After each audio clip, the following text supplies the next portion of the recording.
Hello hi everyone, ಎಲ್ಲರೂ ಹೇಗಿದ್ದೀರಾ? ಎಲ್ಲರೂ ಚೆನ್ನಾಗಿದ್ದೀರಾ ಅಂತ ಭಾವಿಸ್ತಾ ಇವತ್ತಿನ ರೆಸಿಪಿ ಶುರು ಮಾಡೋಣ. ಇವತ್ತು ನಾವು ಮಾಡ್ತಾ ಇರೋವಂಥ ರೆಸಿಪಿ ಮಂಗಳೂರು ಬನ್ಸ್. ಈ ಮಂಗಳೂರು ಬನ್ಸ್ ಮಾಡೋದಕ್ಕೆ ಏನೇನು ಪದಾರ್ಥಗಳು ಬೇಕು ಅಂತ ನಾವೀಗ ನೋಡ್ಕೊಬರೋಣ. ಈಗ ನಾನು ಮೊದಲಿಗೆ ಇಲ್ಲಿ 2 ಪಚ್ಚ ಬಾಳೆಹಣ್ಣು ತೊಗೊಂಡಿದ್ದೀನಿ. ನಿಮಗೆ ಏಲಕ್ಕಿ ಬಾಳೆಹಣ್ಣಿದ್ರು ಏಲಕ್ಕಿ ಬಾಳೆಹಣ್ಣು ಸಹ ನೀವು ತೊಗೋಬೋದು. ನೀವು ಬಾಳೆಹಣ್ಣು ತೊಗೊಳೋದಕ್ಕಿಂತ ಮುಂಚೆ ನೋಡ್ಕೊಂಡು ತಗೊಳ್ಳಿ, ಅದು ಚೆನ್ನಾಗಿ ಹಣ್ಣಾಗಿರಬೇಕು. ಇಲ್ಲಿ ಒಂಚೂರು 1/4 ಗ್ಲಾಸ್ ಆಗುವಷ್ಟು ಮೊಸರು ತಗೊಂಡಿದ್ದೀನಿ ನಾನು. ಅದಾದ ನಂತರ 3ರಿಂದ 4 ಟೇಬಲ್ ಸ್ಪೂನ್ ಆಗುವಷ್ಟು ಸಕ್ಕರೆ,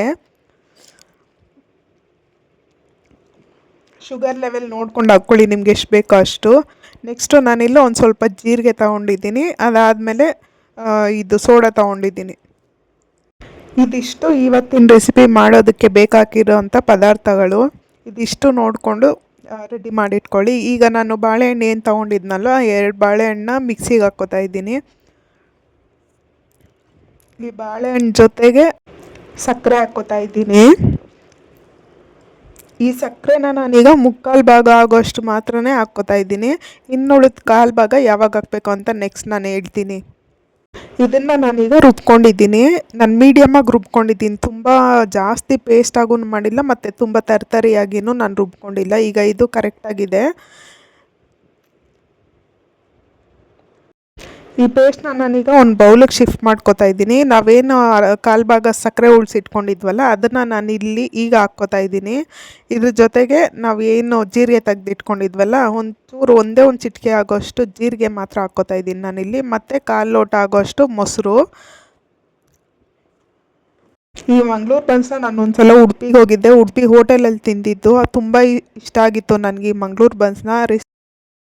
ಇದಕ್ಕೆ 1 ಚಿಟಿಕೆ ಆಗೋಷ್ಟು ಉಪ್ಪು ಹಾಕ್ಕೋತಾ ಇದ್ದೀನಿ ನಾನೀಗ. ಮತ್ತು 1 ಚಿಟಿಕೆ ಆಗೋಷ್ಟು ಸೋಡಾ ಹಾಕ್ಕೋತಾ ಇದ್ದೀನಿ.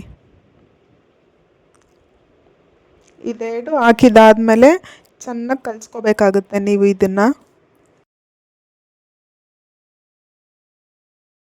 ಈಗ ಬನ್ನಿ ಇದನ್ನು ನಾವು ಚೆನ್ನಾಗಿ ಕಲಿಸ್ಕೊಳ್ಳೋಣ. ಈಗ ನಾನು ಇಲ್ಲಿ ತೋರಿಸ್ತಾ ಇದ್ದೀನಲ್ಲ, ಇದೇ ಥರನೇ ನೀವು ಇದನ್ನು ಕಲಿಸ್ಕೋಬೇಕಾಗುತ್ತೆ. ಇಲ್ಲಿ ನಿಮಗೆ ಕಾಣಿಸ್ತಾ ಇರ್ಬೋದು, ಇದ್ರ ಕಲರೇ ಈಗ ಚೇಂಜ್ ಆಗೋಗಿದೆ. ಈ ಥರ ಆಗಬೇಕಿದ್ದು, ಆಯಿತಾ? ಇದಕ್ಕೆ ನಾನೀಗ ಒಂಚೂರು ಎಣ್ಣೆ ಹಾಕ್ಕೋತಾ ಇದ್ದೀನಿ. ನೀವು ಮನೇಲಿ ಯಾವ ಎಣ್ಣೆ ಬಳಸ್ತೀರಾ ಅದೇ ಎಣ್ಣೆನೇ ಹಾಕ್ಕೊಳ್ಳಿ. ಮತ್ತು ಒಂಚೂರು ಆಗೋಷ್ಟು ತುಪ್ಪ ಹಾಕ್ಕೋತಾ ಇದ್ದೀನಿ ಇದಕ್ಕೇ. ಮತ್ತು ಈಗ ಇದನ್ನು ಮತ್ತೊಂದು ಸಲ ಚೆನ್ನಾಗಿ ಕಲಿಸ್ಕೋಬೇಕಾಗುತ್ತೆ. ನೋಡಿ ನಾನೀಗ ತೋರಿಸ್ತಿದ್ದೀನಲ್ಲ, ಇದೇ ಆಕಾರವಾಗಿ ನೀವು ಕಲಿಸ್ಕೋಬೇಕು. ಈ ಬನ್ಸ್ನ ನೀವು ಗೋಧಿ ಹಿಟ್ಟಲ್ಲಾದರೂ ಮಾಡ್ಬೋದು ಅಥವಾ ಮೈದಾ ಹಿಟ್ಟಲ್ಲಾದರೂ ಮಾಡ್ಬೋದು. ಏಟಲ್ಲಿ ಮಾಡಿದ್ರೂ ಚೆನ್ನಾಗಿ ಬರುತ್ತೆ. ಈಗ ನಾನು ಈ ಬನ್ಸ್ ಮಾಡ್ತಾ ಇರೋದು ಮೈದಾ ಹಿಟ್ಟಲ್ಲಿ. ಸೊ ನಾನೀಗ ಮೈದಾ ಹಿಟ್ಟು ಹಾಕ್ಕೊಂಡು ಕಲಿಸ್ಕೊತಾ ಇದ್ದೀನಿ.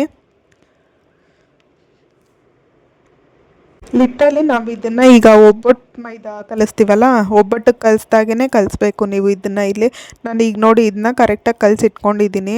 ಇದು ಜಾಸ್ತಿ ಈಗ ಅಂಟಂಟಾಗಿದೆ ಅಂತ ಅನಿಸಿದೆ ನಿಮಗೆ, ಮತ್ತೊಂದು ಚೂರು ಹಸಿಟ್ಟು ಹಾಕ್ಕೊಂಡು ಕಲಿಸ್ಕೊಳ್ಳಿ, ಆಯಿತಾ? ಈಗ ಇದು ಹಿಟ್ಟು ರೆಡಿ ಆಗಿದೆ. ಈ ರೆಡಿ ಆಗಿರ್ತಕ್ಕಂಥ ಹಿಟ್ಟನ್ನ ನಾನು ಒಂದು ಬಾಕ್ಸ್ಗೆ ಶಿಫ್ಟ್ ಮಾಡ್ಕೋತಾ ಇದ್ದೀನಿ ಒಂಚೂರು ಎಣ್ಣೆ ಹಾಕ್ಕೊಂಡು. ಈಗ ಇದಕ್ಕೆ ಮೇಲೆ ಒಂಚೂರು ಎಣ್ಣೆ ಹಾಕ್ಬಿಟ್ಟು ಕ್ಯಾಪ್ ಹಾಕ್ಬಿಟ್ಟು 2 ಅವರ್ಸ್ ನಾನು ಇದನ್ನು ನೆನೆಯೋಕ್ಕೆ ಇಡ್ತೀನಿ. 2 ಅವರ್ಸ್ ಆಗಬೇಕು. 2 ಅವರ್ಸ್ ಆದಮೇಲೆ ಬನ್ಸ್ ಚೆನ್ನಾಗಿ ಬರುತ್ತೆ ನಮಗೆ.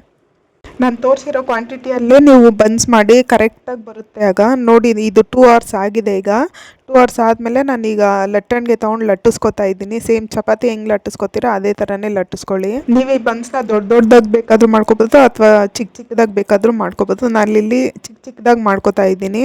ಅದಕ್ಕೆ ನಾನಿಲ್ಲಿ ಒಂದು ದೊಡ್ಡ ಚಪಾತಿ ಥರ ಮಾಡಿಕೊಂಡು ಅದನ್ನು ಒಂದು ಲೋಟ ತೊಗೊಂಡು ಇಲ್ಲಿ ಚಿಕ್ಕದಾಗಿ ಪೀಸಸ್ ಮಾಡ್ಕೊತಾ ಇದ್ದೀನಿ ಲೋಟ ಸಹಾಯದಿಂದ. ಈಗ ಈ ಹಿಟ್ಟು ಕರಿಯೋಕ್ಕೆ ರೆಡಿಯಾಗಿದೆ. ನೀವು ಲಟ್ಟಿಸ್ಕೊಳ್ಳೋದಕ್ಕಿಂತ ಮುಂಚೆ ಸ್ವಲ್ಪ ಮಂದನೇ ಲಟ್ಟಿಸ್ಕೋಬೇಕು. ಮೀನ್ಸ್ ಬನ್ಸ್ ಅದು ಚೆನ್ನಾಗಿ ಬರುತ್ತೆ. ಅಥವಾ ನೀವೇನೋ ತುಂಬ ತೆಳುವಾಗ್ಬಿಟ್ರೆ ಅದು ಉಬ್ಬಲ್ಲ ಎಣ್ಣೆಯಲ್ಲಿ. ಸೊ ಹಾಗಾಗಿ ಈಗ ನಾನು ತೋರಿಸ್ತಿದ್ದೀನಲ್ಲ, ಇದಿಷ್ಟು ದಪ್ಪ ಇರೋಷ್ಟು ನೀವು ಲಟ್ಟಿಸ್ಕೊಳ್ಳಿ. ಈಗ ನಾನು ಕರಿಯೋಕ್ಕಿಲ್ಲಿ ಇಷ್ಟು ಬನ್ಸ್ನ ರೆಡಿ ಮಾಡಿ ಇಟ್ಕೊಂಡಿದ್ದೀನಿ. ನಾನು ತೋರಿಸಿದ್ನಲ್ಲ ನಿಮಗೆ ಲೋಟದ ಸಹಾಯದಿಂದ ಹೇಗೆ ರೌಂಡ್ ಶೇಪಲ್ಲಿ ಬರೋ ಥರ ನೀವು ಮಾಡ್ಕೋಬೇಕು ಅಂತ.